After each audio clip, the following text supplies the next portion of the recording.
नमस्कार विद्यार्थी मित्रांनो, या पूर्णांकांमधला लहान आणि सर्वात मोठा पूर्णांक कसं शोधायचं हे मी तुम्हाला एका ट्रिक्सने सांगणार आहे। इथे अंश आणि छेदामध्ये कितीचा फरक आहे तर 1 चा फरक आहे, म्हणजे 3 आणि 2 मध्ये 1 चा फरक आहे।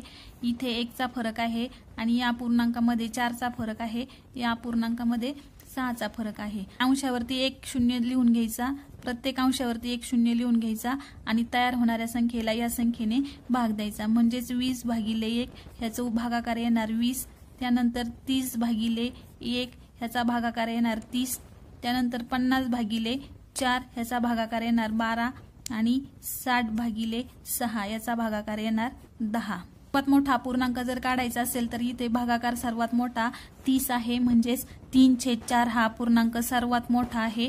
आणि लहान जर अपूर्णांक काढायचा असेल तर सर्वात लहान भागाकार 10 आहे, म्हणून 6/12 हा सर्वात लहान अपूर्णांक झाला।